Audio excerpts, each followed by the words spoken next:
अगले साल जहां लोकसभा चुनाव होना है, वहीं 2025 में विधानसभा चुनाव। ऐसे में आरजेडी सुप्रीमो लालू प्रसाद यादव एक बार फिर अपने पुराने फॉर्म में नजर आ गए हैं।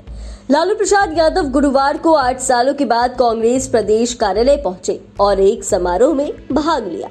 उनको मुख्य अतिथि के तौर पर आमंत्रित किया गया था, लेकिन मुख्यमंत्री नीतीश कुमार समारोह से दूर रहे।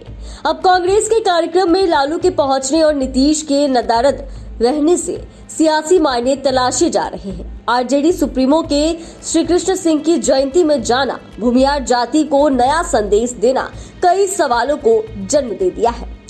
सबसे बड़ा सवाल तो यही है कि लालू का ये दाव कहीं कांग्रेस को खुद से सटाने और नीतीश को इंडिया गठबंधन से किनारे लगाने का फॉर्मूला तो नहीं है। आइए जानते हैं इस रिपोर्ट में। दरअसल बिहार के पहले मुख्यमंत्री श्री कृष्ण सिंह की जयंती समारोह में लालू यादव ने बीजेपी और पीएम नरेंद्र मोदी पर जमकर प्रहार किया। उन्होंने जातीय सर्वे का जिक्र करते हुए कहा कि आज देश में 1% जनसंख्या वालों को सब पद चाहिए। केंद्र सरकार न्याय की बात करती है तो दलित, पीड़ित और पिछड़ों वर्ग के लिए पूरे देश में जनगणना कराएं। उन्होंने यह भी कहा कि इस बार देश में हमारी गठबंधन की सरकार बनेगी और इसके बाद जनसंख्या के हिसाब से देश में सत्ता का बंटवारा होगा। वहीं इस कार्यक्रम की सबसे बड़ी बात यही रही है कि भूमिहारों के खिलाफ राजनीति करने वाले लालू यादव किसी जाति के सबसे बड़े सियासी व्यक्ति की जयंती के मुख्य अतिथि थे। इस दौरान अपने भाषण में लालू ने इस समुदाय को यह बताने की भी कोशिश की कि उन्होंने उनके लिए काफी काम किया है। इस कार्यक्रम में लालू प्रसाद यादव ने साफ साफ कहा कि अखिलेश प्रसाद सिंह मेरी वजह से ही कांग्रेस का प्रदेश अध्यक्ष बने। उन्होंने कहा कि जेल में ही सोनिया गांधी को फोन कर उनको राज्यसभा सांसद बनवाया था। अखिलेश सिंह ने भी कहा कि लालू यादव ही वह शख्सियत हैं जिन्होंने सबसे पहले मुझसे कहा था कि तुम्हारी जाति के लोग श्री कृष्ण बाबू की जयंती नहीं मनाते। लालू यादव की प्रेरणा से ही वे हर वर्ष श्री कृष्ण बाबू की जयंती मनाते हैं। हालांकि एक बात यह भी साफ है कि लालू यादव यूं ही कोई बात नहीं करते।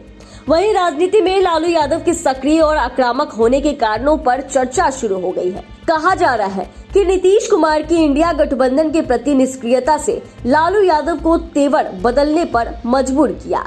राजनीतिक जानकार बताते हैं कि इंडिया गठबंधन की नींव रखने वाले नीतीश कुमार को महत्वपूर्ण पद न देना राजनीति के नए समीकरण का संकेत तो नहीं। वहीं नीतीश कुमार और बीजेपी के बीच बढ़ती नजदीकियों के कई प्रसंगों को देखते यह लालू प्रसाद का एहतियाती कदम तो नहीं है। राहुल गांधी के कहने के बाद भी मंत्रिमंडल का विस्तार नहीं करना, राजद और कांग्रेस को किनारे रखने की नीतीश की नीति के चलते ही राजद और कांग्रेस नजदीक आए।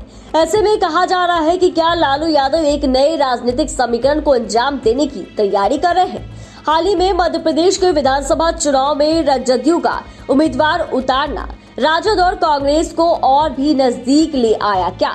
सियासी गलियारे में ऐसी चर्चा खूब हो रही है। बता दें कि कहा जा रहा है कि लालू यादव इतिहास दोहराना चाहते हैं। आरजेडी सुप्रीमो ने आरक्षण समाप्त हो जाएगा के नारे के साथ साल 2015 में विधानसभा में भाजपा को जोरदार पटखनी दी थी। राजनीतिक जानकार बताते हैं कि क्या लालू यादव जातीय सर्वे के आंकड़ों से आगामी लोकसभा और विधानसभा की चुनावी वैतरणी पार करने का सूत्र तो नहीं तलाश रहे। वैसे भी वर्तमान जातीय सर्वे में कुर्मी की आबादी घटी, जबकि यादव और मुस्लिम की बढ़ी, दलितों की संख्या भी बढ़ी। श्री कृष्ण सिंह के जयंती समारोह में बतौर अतिथि शामिल होना, सोने के मुकुट से लालू यादव का स्वागत करना एक संदेश तो दे ही गया कि कांग्रेस और राजद की नजदीकियां बढ़ी है। वहीं कांग्रेस के प्रदेश अध्यक्ष अखिलेश सिंह की राजनीति को ताकत देते हुए भूमिहार समाज को आकर्षित करने से भी लालू प्रसाद पीछे नहीं हटे।